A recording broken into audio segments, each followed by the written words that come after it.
감사합니다. 다음으로 책임 소재 규명에 관련해서 서울시립대학교에서 발제 진행해 주시겠습니다. 예, 안녕하십니까. 서울시립대학교 제62대 총학생회장 이찬민입니다. 네, 먼저 흔쾌히 또 이런 간담회 자리를 허가해 주셔서 서울시립대학교 총학생회는 금요일 오전 학생사회 의견 수렴을 진행해서 약 550여 명 정도의 학우분들의 의견을 받았습니다. 그중 이제 자유의견에서 가장 많이 제기된 요구에 대해서 말씀드리고자 하는데요. 일단 먼저 말씀 주셨듯이 진상규명에 관련된 부분입니다. 책임 소재를 명확히 규명하실 구체적인 계획이 있으신지 여쭙고 싶습니다. 다만 이전 질문에서 어느 정도 답변이 좀 되었다라고 생각을 합니다. 그리고 두 번째로는 사실 책임 규명과 이어지는 부분인데요. 국민의 참정권이 침해됐다는 해석은 이제 대부분이 공감하는 것 같습니다. 근데 그것뿐만 아니라 이제 국민이 선거관리기관을 과연 이제 신뢰할 수 있을지에 대한 문제도 남아있다라고 생각을 합니다. 이런 부분에서 정부가 선관위의 독립성을 이유로 한 발 물러서기보다는 관계기관 협의와 국회 논의를 통해서 재선거를 포함한 실질적 구제 방안을 적극적으로 검토해야 된다라는 의견이 좀 제기가 되었는데요. 이에 대한 입장을 여쭙고 싶습니다. 요거는 또 보태실 분 안 계신가요? 추가로 어떤 내용적인 측면에서 조금만 보태드리면은 지금 서울시립대에서 말씀을 주신 내용은 앞서 말한 전수조사와 다르게 전수조사를 진행을 하다 보면은 저희가 피해자라는, 그러니까 참정권을 침해당한 국민이 파악이 될 거지 않습니까? 그렇다면 이 발견된 참정권을 침해당한 국민들에게 어떻게 구제권을 줄 것인가, 어떻게 구제할 것이고, 이들에게 그렇다면 그 방법 중에서는 지금 재선거나 이런 부분들이 이제 청년들 사이에서는 얘기가 나오고 있다 보니 이에 대한 부분을 이제 정부 쪽에 전달을 드리는 거라고 인지해 주시면 감사드리겠습니다.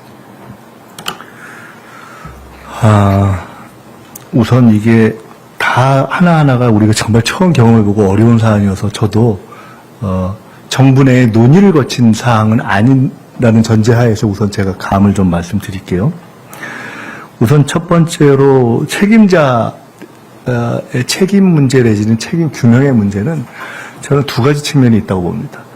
도의적, 정치적 내지는 총괄적, 관리적 책임의 사안이 하나가 있고, 또 하나 아주 구체적인 실제 우리가 하나하나 이렇게 점검을 해봐서 어디서 직무에 어떤 위반이 이루어졌거나 유기가 이루어졌거나 해태가 이루어졌거나 또 알문서도 그냥 고의로 덮었거나 하는 부분이 있는지를 확인하는 두 가지 측면이 있다고 보는데요. 사실은 이 정도 되면은 이게 정말 제 개인적인 의견입니다. 저는 선관위에 일정한 고위직에 있는 사람들은 다 물러나야 될 사안이라고 생각합니다. 이거는 일단 저는 그렇게 보고요.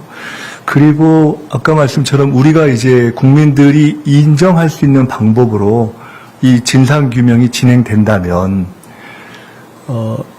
지금은 예를 들어 우리가 아까 말씀하셨던 국정조사의 문제는 저는 개인적으로는 그것이 하는 게 좋다고 보는데 일단 여야 간 합의를 해야 되니까 거기서 된다면 또는 뭐 특검이 된다면 거기서 구체적으로 이 최단 기간 내에 사안을 밝혀내면 저는 거기서 아까 얘기했던 두 번째 측면에 아주 구체적인 실질적 책임자의 문제를 밝혀서 그에 맞는 각각 수준의 법적 행정적 책임을 물으면 된다고 생각을 합니다. 일단. 근데 그 전에 현재의 법 수준에서 할 수 있는 것은 무엇인가? 그것은 제가 어제 행안부 장관, 어젠가 그제가 제가 이 상황 생기자마자 바로 행안부 장관께 말씀을 드렸는데 일단 수사를 착수했으면 좋겠다라고 했고 지금 행안부 어떻게 하고 있나요? 그분은 아마 수사 대상이 되는지 검토하고 네, 바로 들어갔죠. 네.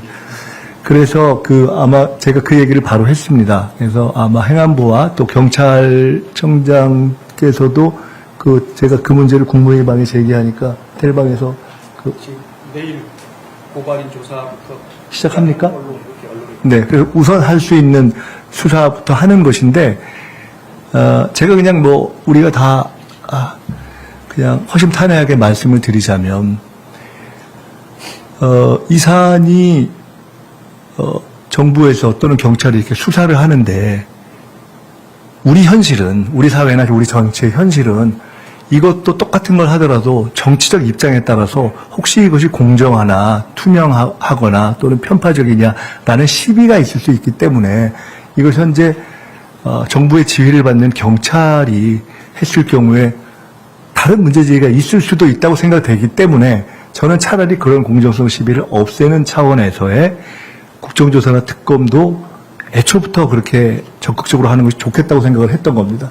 그래서 그런 국민적 합의가 있는 그런 진상규명이 진행된다는 전제하에, 그리고 우선 그 밑 작업을 하기 위해서도 경찰에서 필요한 조사를 하라고 이미 얘기했고, 지금 여기 같이 확인했듯이 내일부터는 구체적인 것이 진행이 될 것 같습니다. 피해자의 문제를 말씀하셨는데, 이 또한 사실은 우리가 처음 경험해보는 문제여서, 따지고 보면 이것은 가령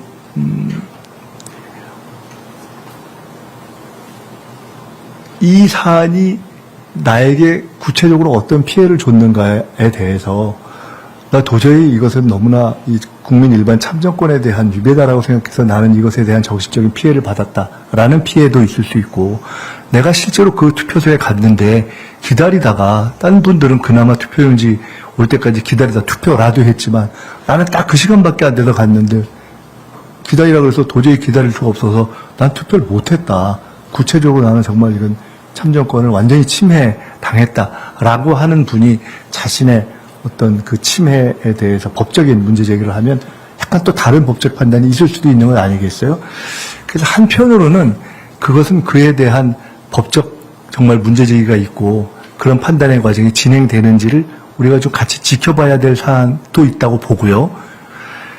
그런데 그렇지 않을 때 과연 이런 경우에 어떻게 정부가 나서서 그에 대한 피해를 아까 말씀하셨던 구제 내지는 피해에 대한 일정한 보상이라는 차원에서 접근할 수가 있는지, 이건 사실 아직 한 번도 경험해보지 않은 일이어서 논의를 좀 해보겠습니다. 우리 같이 고민을 좀 해봐야 될 것 같습니다. 아마 우리 사회의 다양한 공론을 통해서 토론을 해볼 문제라고 봅니다.